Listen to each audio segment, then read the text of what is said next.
সুপ্রিয় দর্শক, সবাইকে শুভেচ্ছা জানিয়ে শুরু করছি বৈশাখী টিভির নিয়মিত স্বাস্থ্য বিষয়ক সম্প্রচার মনোভুবন সেন্টার নিবেদিত সরাসরি ডাক্তার অনুষ্ঠানটিতে। আপনার স্বাস্থ্য এবং স্বাস্থ্য সংক্রান্ত যে কোনো সমস্যা এবং তার সমাধান নিয়ে প্রতি শুক্রবার ঠিক এই সময়ে আপনাদের সাথে থাকছি আমরা, এবং আমাদের সাথে থাকছেন একজন বিশেষজ্ঞ ডাক্তার। আমাদের আজকে আলোচনার বিষয় অত্যন্ত গুরুত্বপূর্ণ এবং অত্যন্ত বার্নিং একটি টপিক, এবং সেটি হচ্ছে করোনায় গর্ভবতী মায়েদের যত্ন। এই বিষয়টি নিয়ে কথা বলবার জন্য আমাদের সাথে আজকে স্টুডিওতে উপস্থিত আছেন অধ্যাপক ডাক্তার নিয়াজটি পারভিন, যিনি মার্স মেডিকেল কলেজ হসপিটালের গাইনি এবং অবস ডিপার্টমেন্টের বিভাগীয় প্রধান হিসেবে কর্মরত আছেন, এবং সেই সাথে পপুলার ডায়াগনস্টিক সেন্টার মিরপুরে চেম্বার প্র্যাকটিস করছেন। ম্যাডাম, অনেক ধন্যবাদ আমাদের সাথে আজকে জয়েন করার জন্য। ধন্যবাদ তোমাকে এবং ধন্যবাদ বৈশাখী টিভিকে। দর্শক, আপনারা চাইলে সরাসরি ফোন করে কথা বলতে পারেন আমাদের আজকে বিশেষজ্ঞ ডাক্তারের সাথে আমাদের স্ক্রলে দেওয়া নাম্বারে। ম্যাডাম, যে টপিক্সটা আমরা আজকে নির্ধারণ করেছি কথা বলবার জন্য বা ডিসকাশনের জন্য, যে অত্যন্ত গুরুত্বপূর্ণ একটি টপিক্স, আসলে আমরা শুরু থেকে এই বিষয়টি নিয়ে আলোচনা করছি, বাট এখনও করে যাচ্ছি, কারণ যেহেতু এই বিষয়টি থেকে আমরা এখনও আসলে পুরোপুরিভাবে উদ্ধার হতে পারিনি, যে আসলে যে করোনাতে গর্ভবতী মায়েদের যত্নের একটা বিষয় থাকে, যে নর্মালি তো গর্ভবতী মায়েদেরকে আমরা একটা এক্সট্রা মেজার নিই বা একটু অন্যভাবে কেয়ার করি, কিন্তু করোনায় আসলে যত্নটা আরও একটু অন্যরকম হওয়া উচিত কিনা সেটা আমরা জানবো। শুরুতে একটু যদি আমরা জানি যে আসলে গর্ভবতী মায়েদের জন্য জেনারেলি আসলে আমরা কি ধরনের মেজার নিতে পারি শুরুতেই, যখন আমরা জানবো যে সে গর্ভধারণ করেছে। আচ্ছা, অত্যন্ত একটি চমৎকার প্রশ্ন। আসলে গর্ভ অবস্থা প্রতিটি নারীর জন্য একটি অত্যন্ত জরুরি অবস্থা, এবং গর্ভাবস্থার সমস্ত সুস্থতার উপরেই কিন্তু একটি সুস্থ মা এবং সুস্থ শিশু নির্ভর করছে। এবং গর্ভাবস্থায় 9 মাস জুড়ে কিছু নিয়মকানুন মেনে চলতে হয়, ডক্টরের পরামর্শে থাকতে হয়, যেটাকে আমরা অ্যান্টিনেটাল কেয়ার বা গর্ভকালীন পরিচর্যা বলে থাকি। তো এসবের মধ্যে যেটা হচ্ছে, মা যখনই ফিল করবে যে ওর মাসিক বন্ধ হয়ে গেছে, প্রথমেই কিন্তু হেলথ সেন্টারে বা ডক্টরের কাছে যে কিছু প্রথমে প্রেগনেন্সি টেস্ট বা আল্ট্রাসাউন্ড করে নিয়ে তাকে কনফার্ম হতে হয় যে সে প্রেগনেন্ট। তারপরে কিন্তু একটা টাইম টু টাইম এই 9 মাস জুড়ে বিভিন্ন সময় ডক্টরের কাছে যে বিভিন্ন পরীক্ষা নিরীক্ষা আদেশ উপদেশ এগুলো মেনে চলতে হয়। তো এখন প্রবলেম হয়েছে যে এই করোনাকালীন সময়ে কিন্তু আমাদের সেই এক্সেসটা কিন্তু আগের মতো নেই, কিন্তু এখনই আমরা কিন্তু প্রত্যেকটা মাকেই বলছি যে স্টে হোম, সবাইকে বলছি যে করোনার প্রাদুর্ভাবে আমরা বলছি স্টে হোম। তো অনেকেই কিন্তু সংকটাপন্ন অবস্থায় আছে যে এই সময় তাহলে আমরা স্বাস্থ্যসেবাটা কীভাবে নেব। তো আমাদের ওয়ার্ল্ড হেলথ অর্গানাইজেশন বা আমাদের যে অবিজ্ঞানী সোসাইটি আছে, সেখান থেকে আমরা বলছি যে গর্ভকালীন পরিচর্যা কিন্তু বাদ দেওয়া যাবে না। হ্যাঁ, একটা মায়ের সুস্থতার জন্য, বাচ্চার সুস্থতার জন্য সেটা লাগবে, কিন্তু আমরা সেটাকে একটু কমিয়ে এনেছি যে আমাদের মিনিমাম 4টা ভিজিট, যেটা হসপিটালে যে ফেস টু ফেস নিতে হবে, আর বাকি ভিজিটগুলো আমরা বলছি যে ওভার টেলিফোন ভিডিও কনফারেন্সে বা টেলিমেডিসিনের মাধ্যমে নিতে হবে। আমি একটু ম্যাডাম ইন্টারাপ্ট করবো এই জায়গাটাতে, যে আমি আসলে কতটুকু সঠিক আপনি আমাকে কারেক্ট করে দেন, যে এটা আমাদের একটা সার্ভিস থেকে জানানো হয়েছিল যে গর্ভধারণের বিষয়টিকে এখন একটু অনুৎসাহিত করা হচ্ছে করোনার পিরিয়ডে। সেটা আসলে কতটুকু যুক্তিসঙ্গত, এবং এটা আসলে কেন এরকম ডিসকারেজ করা হচ্ছে বা অনুৎসাহিত করা হচ্ছে গর্ভধারণ না করার জন্য এই সময়টাতে, সেটা যদি একটু ম্যাডাম বলেন, কারণ অনেক দর্শকের প্রোগ্রাম দেখছেন যে আসলে যে কেন এটা। আচ্ছা, তুমি ঠিকই বলেছো। আসলে একদম ইনিশিয়ালি যখন সেই মার্চের দিকে আমাদের দেশে করোনা এসছে, বা প্রায় 10 মাস হবে আমাদের করোনার সময়কাল, তো সে সময় কিন্তু আমরা ইনভেস্টিগেশন করে আমরা যেটা দেখেছি, এবং ওয়ার্ল্ড হেলথ অর্গানাইজেশন এবং অবিজ্ঞানী সোসাইটি থেকে বলেছিল যে এই সময়টায় করোনার এই প্রাদুর্ভাবে প্যান্ডেমিকের সময় প্রেগনেন্সিটাকে আমরা ডিসকারেজ করেছিলাম। কিন্তু করোনা ভাইরাস কোভিড-19 সম্পূর্ণ একটা নতুন ভাইরাস। আমরা জানি না যে এই ভাইরাসের অনাগত বাচ্চার জন্য কী ধরনের প্রভাব আসতে পারে। যদিও এই ভাইরাস, যেমন আগে আমাদের বিভিন্ন ভাইরাসের ইনফেকশন হয়েছে, করোনা ভাইরাস, সার্স এবং মার্স ভাইরাসের সাথে এটা কিছুটা সিমিলারিটি আছে, ওই গোত্রের ভাইরাস। তো ওখান থেকে আমরা আশা করছি যে হয়তো বা কোনো বাচ্চার জন্য কোনো টেরাটোজেনিক ইফেক্ট হতে পারে। এর জন্য কিন্তু আমরা ডিসকারেজ করেছিলাম যে এই সময়টা প্রেগনেন্সি না নেওয়ার জন্য। তারপরে হচ্ছে এই সময়টা কিন্তু একে তো একটা মানে মানে ভাইরাস ইনফেকশনের জন্য বাচ্চার একটা অনাগত বাচ্চার একটা মানে এফেক্টেড হওয়ার সম্ভাবনা ছিল, প্লাস যে ওই সময়টা তো স্বাভাবিকভাবে যে সার্ভিসগুলো নেওয়া সেটা কিন্তু নিতে পারছে না বা ডেলিভারির সময় প্রবলেম হবে। কিন্তু মানে এর জন্যই আমাদের নিষেধ করা যে অন্তত এই প্যান্ডেমিকের সময় আমাদের তো আর ওই স্টাডিটা বা এখন স্টাডি হয়নি, জরিপটা করা সম্ভব হয়নি ভাইরাসটার উপরে। এন্ড যেহেতু আমরা এখনো এই ভাইরাসটার ক্যারেক্টারিস্টিক্স সম্পর্কে অনেকটাই আমাদের অজানা রয়েছে, যার কারণে আমরা আসলে কোনো ভ্যাকসিনও ওভাবে করে করতে পারছি না। এবং এর জন্য কিন্তু আমরা কন্ট্রাসেপটিভের উপরে মানে খুব জোর দিয়েছিলাম যে এই সময়টা মানে যাদের একটা বাচ্চা আছে বা যারা মানে ডিলে করতে পারে প্রেগনেন্সিটা, তারা কন্ট্রাসেপটিভ ইউজ করবে। এবং যেগুলো মানে আমরা আইভিএফ মানে যেগুলো টেস্ট টিউব বেবি, ওই সময়টা কিন্তু আমরা টোটালি মানে নিষেধ করেছি যে এই সময় আমরা টেস্ট টিউব বেবিতে যারা যাবে অন্তত এই সময়টা আমরা মানে অ্যাভয়েড করব। এবং বিষয়টা আসলে ম্যাডাম বলতে হয় যে টোটালি অপোজিটই হয়ে গেছে, যে যতটা আসলে নিষেধ করা হয়েছিল বা দেখা যাচ্ছে এই সময়টাতেই ও মানে প্রেগন্যান্সি ধারণের যে এটা আরো বেশি বেড়ে গিয়েছে। তো সেই ক্ষেত্রে সেই বেড়ে যাওয়া প্রেগন্যান্সি বা গর্ভধারণের বিষয়টিতে কেয়ারের বিষয়টাও চলে আসছে। এবং আপনি যেটা ম্যাডাম বলছেন যে 4টি ভিজিট ছাড়াও আরো বেশি ভিজিটগুলো আমরা টেলিমেডিসিন বা ওভার দ্য টেলিফোনে নিতে পারি।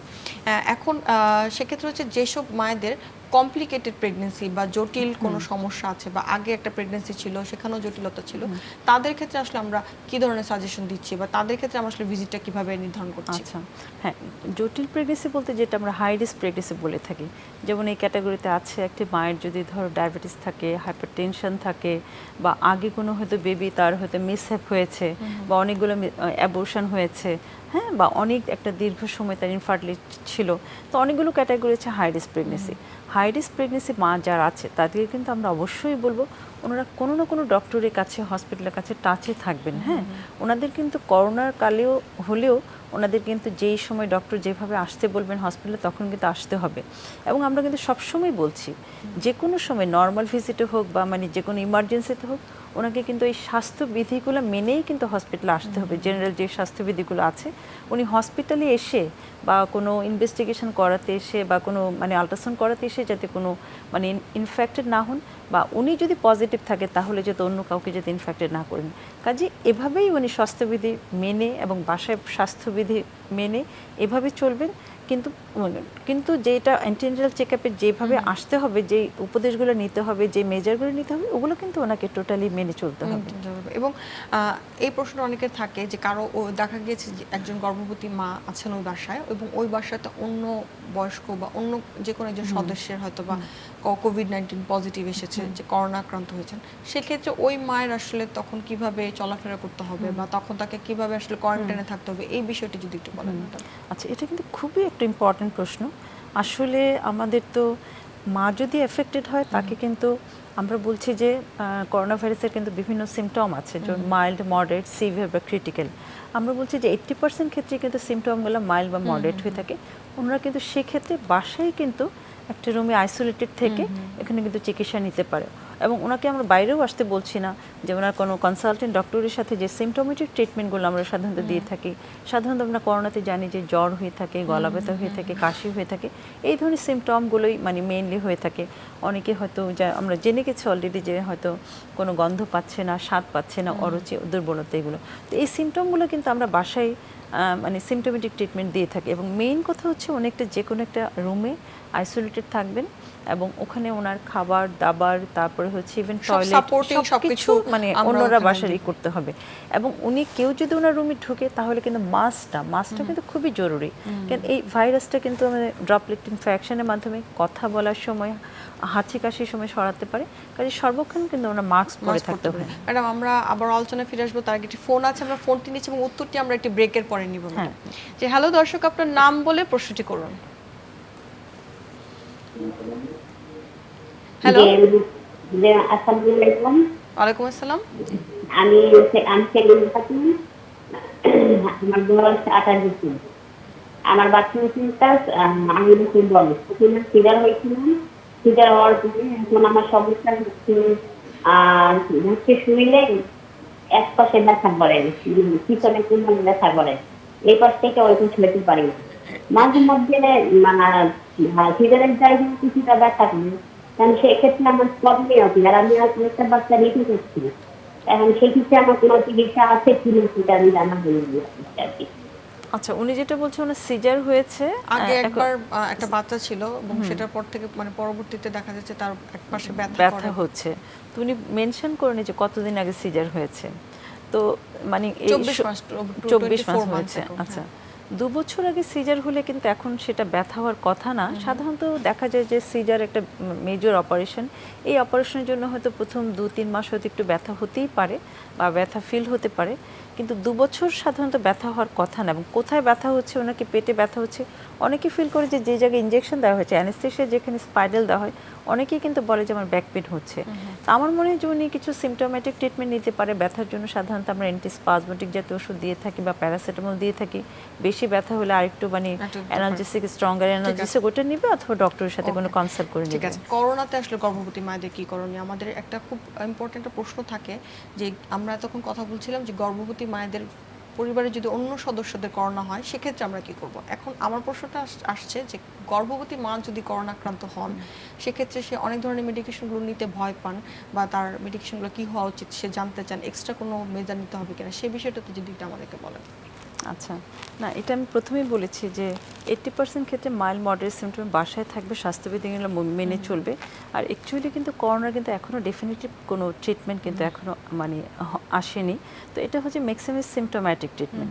কিন্তু উনি যদি খুব সিরিয়াস কন্ডিশনে চলে যায়, সিভিয়ার কন্ডিশনে বা ক্রিটিক্যাল, মানে মেইনলি যেটা আমরা বুঝতে পারি যে শ্বাসকষ্ট, সে সময় কিন্তু তাকে অবশ্যই হসপিটালাইজড হতে হবে এবং হসপিটালের ট্রিটমেন্টটা নিতে হবে। তাছাড়া আমরা যেটা বলেছি যে জ্বরের জন্য প্যারাসিটামল, অ্যান্টিহিস্টামিন ট্যাবলেট বা আমরা প্রথম দিকে মানে ইনিশিয়াল অ্যান্টিবায়োটিক যেটা দিয়েছিলাম অ্যাজিথ্রোমাইসিন টাইপের, হ্যাঁ সাধারণত এই ধরনের এগুলোই দেওয়া হয়ে থাকে। আর এখানে যেটা হচ্ছে তার গর্ভাবস্থার জন্য এবং ইমিউনিটিকে বুস্ট করার জন্য এই করোনাকালে তাকে কিন্তু নিউট্রিশনের প্রতি কিন্তু বেশি মানে কেয়ার করতে হবে, যেগুলো হচ্ছে প্রোটিন জাতীয় খাবার, vitamin C, vitamin D, vitamin বি12, এই টাইপের খাবারগুলো খেতে হবে। আর হাইড্রেশনটা মেনটেন করার জন্য তাকে প্রচুর পরিমাণে তরল খাবার জাতীয় খেতে হবে। আর আমরা জানি যে গলাতে ইরিটেশন হয় এবং মানে মানে করোনা ভাইরাসের একটা রেসপিরেটরি ট্র্যাক্ট ইনফেকশনে বেশি মানে প্রবণতা থাকে। এই জন্য তাকে মানে গরম পানির মানে গরম তরল জাতীয় খাবার এগুলো কিন্তু ফ্রিকোয়েন্টলি খেতে হবে, যেটা তার ইমিউনিটিকে বুস্ট আপ করবে। আর আমি বলছি যদি কখনো কোনো শ্বাসকষ্ট হয়ে যায়, সেই ধরনের কোনো কিছু হয়, অথবা প্রেগনেন্সি রিলেটেড কোনো ইমার্জেন্সি হয় যেগুলো হয়তো আমাদের পানি ব্রেক করলো বা হয়তো তার অতিরিক্ত টেম্পারেচার হলো, হ্যাঁ, অথবা হয়তো বাচ্চা নড়াচড়া কমে গিয়েছে বা প্রেশারটা অনেক বেশি, এই ধরনের যদি কিছু হয় তাহলে কিন্তু উনি অবশ্যই হসপিটালে চলে যাবেন। একটা ফোন আছে, ফোনটি নিচে নিয়ে আমরা আরেকটি কোশ্চেন আসছে। হ্যালো দর্শক, আপনার নাম বলে প্রশ্নটি করুন। আমার নাম সায়মা। জি, আমি আসলে আমার বাচ্চা নিতে চাই কিন্তু বাচ্চা হচ্ছে না। আচ্ছা, আপনি কতদিন ধরে চেষ্টা করছেন বাচ্চা নেওয়ার জন্য? প্রায় 1 বছর। প্রায় 1 বছর। আচ্ছা, বাচ্চা আছে আগে? আপনার না বাচ্চা না, আচ্ছা, বাচ্চা আগে বিয়ে নেই। হয়েছে কতদিন? 1 বছর। বিয়ে হয়েছে 2 বছর হয়নি। আচ্ছা, বয়সটা কত? আমার বয়স 28। আচ্ছা, ঠিক 28, আছে। হ্যাঁ। উনি যেটা বলেছেন 28 বছর, 2 বছরে বিয়ে হয়েছে, বাচ্চা হচ্ছে না, এটা কিন্তু খুব একটা কমন প্রবলেম, যেটাকে আমরা বন্ধ্যাত্ব বা ইনফার্টিলিটি বলে থাকি। তো এখানে কিন্তু দুজনকে দেখতে হবে, কিছু ইনভেস্টিগেশন আছে, দুজনের জন্য কিছু ইনভেস্টিগেশন, হাজব্যান্ড ওয়াইফের কিছু ইনভেস্টিগেশন হরমোনাল কারণে হচ্ছে নাকি ইউট্রাসে কোনো টিউমারের জন্য হচ্ছে, হ্যাঁ, নাকি কোনো ইমিউনোলজিক্যাল ফ্যাক্টর, সবগুলো একটু ইনভেস্টিগেশন করে, বোথকেই দেখতে হবে। হ্যাঁ, হাজব্যান্ড ওয়াইফ দুজনকে কিছু ইনভেস্টিগেশন করে কিছু আমরা ইনিশিয়ালি ট্রিটমেন্ট দিয়ে থাকি, ওগুলো যদি ফেল করে তারপর স্টেপ বাই স্টেপ আমাদের বিভিন্ন হ্যাঁ ট্রিটমেন্ট আছে। এবং তাদের আসলে ক্ষেত্রে গুরুত্বপূর্ণ বিষয়টা হচ্ছে প্রপার হিস্ট্রি টেকিং, যে আসলে তাদের একসাথে থাকার সময়টা আসলে কতটুকু, সেটাও একটা গুরুত্বপূর্ণ বিষয়। অনেক সময় আমার দেখা মনে যায় হয় যে ওনার যে বয়স হয়ে গেছে 28 বছর, এখন আর ওয়েট করার মানে স্কোপ নেই, উনি অবশ্যই কোনো বন্ধ্যাত্ব স্পেশালিস্টের কাছে যেয়ে মানে যথাযথ ট্রিটমেন্ট নেবেন। ট্রিটমেন্ট নিতে পারে। ম্যাডাম, আমরা কথা বলছিলাম যে করোনায় আক্রান্ত যদি গর্ভবতী মা হন সেক্ষেত্রে তাহলে তাকে কি মেজার নিতে হবে, এবং সেক্ষেত্রে বিষয়গুলো উঠে আসছিল যে শ্বাসকষ্ট যদি হয় এবং তার প্রেগনেন্সি রিলেটেড কোনো ইমার্জেন্সি সিচুয়েশন হয় সেক্ষেত্রে আমরা অবশ্যই হসপিটালাইজ করে তাকে চিকিৎসা দেব। এখানে আরেকটা কথা আমি বলতে চাই, আমরা কিন্তু গর্ভবতী মা কিন্তু বাসায় রেখে কিছু মানে মেজার নিতে পারি। যেমন গর্ভবতী মাটা হসপিটাল না আসলেও বাসায় বসে তার ওজনটা নিতে পারে, তার ব্লাড প্রেশারটা বাসায় দেখতে পারে, ব্লাড সুগার আছে কিনা সেটা কিন্তু বাসায় টেস্ট করতে পারে। এবং আমাদের কাছে একটা ছোট্ট ইনস্ট্রুমেন্ট যেটা পালস অক্সিমিটার আছে, পালস অক্সিমিটার দিয়ে কিন্তু আমরা দেখতে পারি যে অক্সিজেন সিচুয়েশন কতটুকু আছে। এবং সেই সাথে ম্যাডাম আরেকটা পোর্টেবল ডিভাইসও এখন করোনার মধ্যে আরেকটু খুবই প্রচলিত হয়েছে, সেটা হচ্ছে বাচ্চাদের ফিটাল হার্ট সাউন্ড মাপার জন্য পোর্টেবল ডিভাইস আছে, যেটা হয়তো বা চাইলে তারা ম্যানুয়ালি শিখে নিতে পারে, শিখে নিয়ে বাসায় ইউজ করে বাচ্চার মুভমেন্ট এবং ফিটাল হার্ট সাউন্ড ঠিক আছে কিনা দেখে নিতে পারে। অনেক সময় এই ইস্যুটা কমনলি আসলে উঠে আসছে অনেক হসপিটালে, অনেক জায়গায় প্রবলেমটা সলভ হচ্ছে ডে বাই ডে, যেহেতু একটা নতুন সিচুয়েশনকে আমরা ফেস করেছি। করোনাটা আসলে কখনোই আগে ওয়ার্ল্ড ওয়াইড যে প্রবলেমটা হয়েছে, যে এখন দেখা যাচ্ছে যে হসপিটালে যখন ভর্তি হতে যাচ্ছে অনেক জায়গায় তারা ফার্স্টে করোনার একটা পজিটিভ বা নেগেটিভের স্টেটমেন্টটা চাচ্ছে। সেই ক্ষেত্রে গর্ভবতী মায়েদের আসলে মেজারটা কিভাবে নিতে হবে, যে না তার সে ভালোই ছিল কিন্তু এখন হঠাৎ করে তার ইমার্জেন্সি একটা বাচ্চা নিয়ে ইস্যু হয়েছে, সেক্ষেত্রে কি তাকে করোনার পরীক্ষাটা করতে হবে, এবং যদি করতে হয় সেটা কখন করাটা আসলে উচিত? আচ্ছা, খুবই একটা গুরুত্বপূর্ণ প্রশ্ন। আসলে এই ইস্যুটা কিন্তু এসেছে প্রথম দিকে, যেটা দেখা গিয়েছে যে অনেক মাই কিন্তু তাদের হিস্ট্রি কিন্তু হাইড করতো। হ্যাঁ, এক্সাক্ট হিস্ট্রিটা কিন্তু দেয়নি, হয়তো তার জ্বর আছে, হয়তো তার কাশি আছে, কিন্তু এই হিস্ট্রিগুলো দেয়নি। হ্যাঁ, কাজে মানে যদি এই হিস্ট্রিগুলো দেয় তাহলে তো আমরা বুঝেই ফেলি যে সে হয়তো বা করোনা পজিটিভ, বা হয়তো বা সে মানে সাসপিশিয়াস কেস, তাহলে কিন্তু আমরা মেজার নিতে পারি। এবং এর জন্য কিন্তু অনেকেই আমাদের ইনফেক্টেড হয়েছে প্রথম দিকে। তো কোনো কোনো হসপিটালে পলিসি আছে যে অবশ্যই যে কোনো প্রসিডিউরে যাওয়ার আগে, ডেলিভারি বা সিজারের আগে করোনা টেস্টটা করে নিতে হবে, কিন্তু ইমার্জেন্সি যদি কিছু হয় তাহলে কিন্তু আমাকে পেশেন্টটাকে ম্যানেজ করতে হবে। করোনা টেস্ট তো আমরা ধরেই নেব যে হয়তো বা সে করোনা ক্যারিয়ার বা করোনা পজিটিভ, এভাবেই কিন্তু তাকে ডক্টরের পক্ষ থেকে আমরা সেভাবেই তাকে ডিল করি, যে ধরেই নিই যে হয়তো বা সে পজিটিভ থাকতে পারে। কাজে আমাদের যতটুকু একটা ডক্টরের পক্ষ থেকে যতটুকু প্রিকশন নিতে হয়, পেশেন্টকে দেখার আগে গ্লাভস পরা, মাস্ক পরা, পিপি পরা, তারপর আমরা পেশেন্টে আমরা ডিল করে থাকি। আর সে যদি মানে সিমটমেটিক হয় তাহলে কিন্তু করোনা টেস্ট করে তারপর আমাদের প্রসিডিউরে যেতে হয়। যখন ম্যাডাম এই পরবর্তী, যেহেতু আমরা স্টেপ বাই স্টেপ আমাদের প্রশ্নগুলো ছিল, এবং পরবর্তী প্রশ্নে চলে আসছে যে বাচ্চার যদি গর্ভাবস্থায় মায়ের থেকে করোনা হওয়ার যে সম্ভাবনা থেকে যায়, তার সেক্ষেত্রে আসলে তখন বাবা বা ওই ফ্যামিলির অন্যান্য মেম্বারদের কি মেজার নিতে হবে, যে এই বাচ্চার যে করোনা আক্রান্ত হতে পারে তার ক্ষেত্রে কি তাকে আগে কোনো স্পেসিফিক মেজার নিতে হবে কিনা বাচ্চার জন্য? আচ্ছা, হ্যাঁ, এটা হচ্ছে যে ট্রান্সপ্লাসেন্টালি এখনও তেমন কোনো এভিডেন্স পাওয়া যায় না যে মায়ের থেকে বাচ্চার হবে, কিন্তু হয়তো বা ডেলিভারির পরে হয়েও যেতে পারে। হ্যাঁ, এখানে যেটা হচ্ছে যে মানে আমি বলছি যে নিউবর্ন বেবির কেয়ারটা কিভাবে নেবে, এটা হচ্ছে অনেকের প্রশ্ন আসে যে আমি কি ব্রেস্ট ফিডিং করতে পারবো কিনা। একটা বাচ্চাকে কিন্তু কিছুতেই ব্রেস্ট ফিডিং থেকে বঞ্চিত করা যাবে না, কারণ ব্রেস্ট মিল্কটাই হচ্ছে একটা বাচ্চার জন্য সবচেয়ে আইডিয়াল খাবার, কাজে এটার বিকল্প তো কিছু নেই। কাজে অবশ্যই ব্রেস্ট ফিডিং দিতে হবে, কিন্তু সেক্ষেত্রে কিন্তু স্বাস্থ্যবিধি মেয়ে যেমন ব্রেস্ট ফিডিং এর আগে মাকে হাত ধুতে হবে, নিজে গ্লাভস পরতে হবে, নিজে মানে মুখে মাস্ক পরে তারপরে বেবিকে ব্রেস্ট ফিডিং করতে হবে। আর একদমই যদি উনি খুব ক্রিটিক্যালি ইল হন তাহলে কিন্তু ব্রেস্ট মিল্কটাকে এক্সপ্রেস করে অন্য কোনো থার্ড পার্সন তাকেই করবে। আর মা যদি মানে পজিটিভ থাকে তাহলে হয়তো আমরা কিছুক্ষণের জন্য মানে টাইম টু টাইম বাচ্চাকে হয়তো আমরা দূরে রাখতে পারি। হ্যাঁ, মা মুখে মাস্ক পরে থাকবেন কিন্তু বাচ্চাটা হয়তো অন্য রুমে থাকতে পারে, টাইম টু টাইম এসে ব্রেস্ট ফিডিং করবে। ম্যাডাম আমাদের আরেকটি ফোন আছে, ফোনটি নিচ্ছি আমরা। হ্যালো দর্শক, আপনার নাম বলে প্রশ্নটি করুন। হ্যাঁ, আমার নাম প্রিয়াঙ্কা, বয়স 25 বছর। হচ্ছে যে আমার প্রথম ফার্স্ট বেবি ছিল, অ্যাবনর্মাল ছিল আর কি, মাইক্রোসেফালি ছিল, আর সিএমবি পজিটিভ ছিল। তো আবার বেবি নেওয়ার জন্য চেষ্টা করতেছি, কিন্তু মানে সিএমবিটাকে আবার দ্বিতীয়বার রিঅ্যাক্টিভেট হতে পারে কিনা। আচ্ছা, উনি খুব একটা গুরুত্বপূর্ণ প্রশ্ন বলেছে। উনি বলেছে যে প্রথমবার একটা বেবি হয়েছিল, মাইক্রোকেফালি ছিল। হ্যাঁ, মাইক্রোকেফালি একটা one type of congenital anomaly. হ্যাঁ, কনজেনিটাল। তো এটার পিছনে কিন্তু অনেক কারণ থাকতে পারে। তো একটা ইম্পর্টেন্ট কারণ হচ্ছে ফলিক অ্যাসিড ডেফিসিয়েন্সির জন্য কিন্তু, হ্যাঁ, অথবা হয়তো প্রেগনেন্সি পিরিয়ডে উনি কোনো এক্সরে রেডিয়েশন নিয়েছে কিনা, কোনো ভাইরাল ইনফেকশন হয়েছিল কিনা, রুবেলা টাইপের ভাইরাস বা অন্যান্য বিভিন্ন ভাইরাল ইনফেকশনে কিন্তু এই ধরনের হতে পারে। তো আমার ওনার জন্য যেটা অ্যাডভাইস থাকবে, যে উনি প্রেগনেন্সি নেওয়ার 3 মাস আগে থেকে ফলিক অ্যাসিড জিঙ্ক আমরা দিয়ে থাকি সেটা কিন্তু নেবে, পুরো প্রেগনেন্সিতে ফলিক অ্যাসিড নেবে। এবং প্রেগনেন্সির প্রথম থেকে ওনার যে ইনভেস্টিগেশনগুলো ডক্টরের যে আন্ডারে যে টেস্ট মানে যেভাবে যেতে হয় সেভাবে যাবে। 5 মাস বয়সে আমরা একটা আল্ট্রাসাউন্ড করে থাকি, যেটাকে আমরা বলা হয় অ্যানোমালি স্ক্যান। হ্যাঁ, অ্যানোমালি 20, হ্যাঁ 5 মাসের সময় অ্যানোমালি স্ক্যান করে কিন্তু আমরা মেজর কোনো কিছু আছে কিনা সেটা বুঝতে সেটা দেখে পারি। নিতে পারে। এবং যেহেতু ওনার একটা হিস্ট্রি উনি অলরেডি শেয়ার করেছেন যে তার প্রিভিয়াস একটা বেবি এরকম আছে, এবং সেক্ষেত্রে তখন ডাক্তার অনেক সময় কাউন্সিলিংও করে দেয় যে আপনি এই বাচ্চাটার এই প্রবলেমগুলো আছে, আপনি নিতে কন্টিনিউ করতে চান কিনা। সো এই বিষয়টা আসলে তখন ইভালুয়েট করা। হ্যাঁ, তো ওনার জন্য আমার এটাই উপদেশ থাকবে যে উনি ফলিক অ্যাসিড খান, তারপরে প্ল্যান করে প্রেগনেন্সি নিয়ে ডক্টরের পরামর্শে থাকবে। দর্শক অনেক ধন্যবাদ আমাদের কোশ্চেনটি করার জন্য।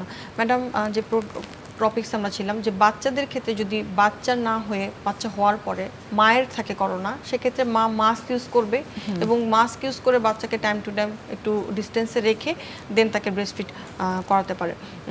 বাট যদি মেজর কোনো ইস্যুস থাকে বাচ্চাদের ক্ষেত্রেও, সেক্ষেত্রে কি বাচ্চা এবং মা দুইজনকেই কি স্পেসিফিক কোনো মেজার নেওয়ার কি কোনো প্রোটোকল আছে কিনা, বা আমরা একসাথে? বাচ্চা তো এমনি খুব একটা সেনসিটিভ ব্যাপার, হ্যাঁ, কাজে বাচ্চার ব্যাপারে অবশ্যই আমাদের তো মানে যদি প্রয়োজন হয়, তার কোনো শ্বাসকষ্ট হয়, মানে খুব হাই ফিভার হয়, তাহলে তো বাচ্চাকেও অবশ্যই হসপিটালাইজ করতে হবে।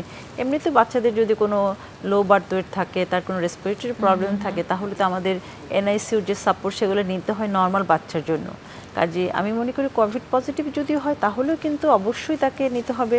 এবং সব হসপিটালে হয়তো সেই ধরনের ব্যবস্থা নেই, কিন্তু যে সমস্ত হসপিটালে সেই ধরনের এনআইসিউর সাপোর্ট আছে এবং কোভিড ডেজিগনেটেড হসপিটাল, তাকে তাহলে অবশ্যই মানে সেই হসপিটালাইজড হয়ে সেই ব্যবস্থাগুলো নিতে হবে।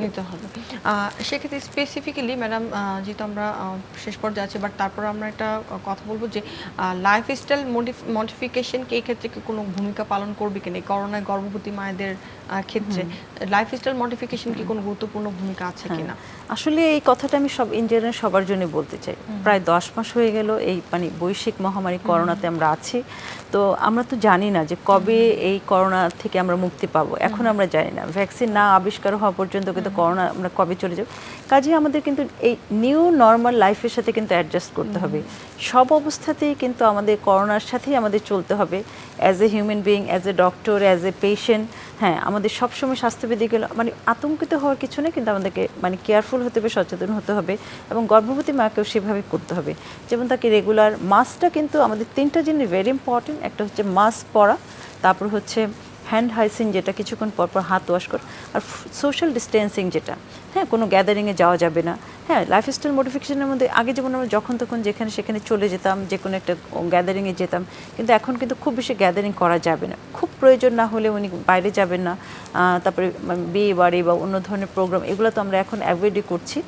আর যদি যেতেই হয় উনি অবশ্যই মাস্ক পরবেন, গ্লাভস পরবেন, এবং বাইরে থেকে এসে উনি সম্ভব হলে মানে হাত তো ওয়াশ করবেনই, প্লাস প্রয়োজন হলে শাওয়ার নিয়ে ফেলবেন।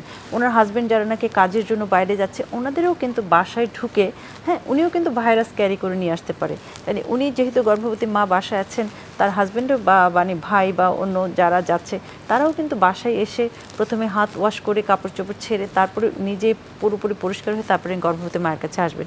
এবং আমি কিন্তু প্রত্যেকের জন্যই বলছি, এই করোনা ভাইরাস কবে যাবে আমরা জানি না, কাজে আমাদের প্রত্যেকে এই সোশ্যাল ডিস্টেন্সিং, তারপর হচ্ছে মাস্ক এবং গ্লাভস, হ্যান্ড হাইজিন, এগুলো কিন্তু আমাদের সবসময় আমাদের জীবনযাত্রার সাথে আমাদের কিন্তু এই জিনিসগুলোকে ইউজ টু হয়ে যেতে হবে।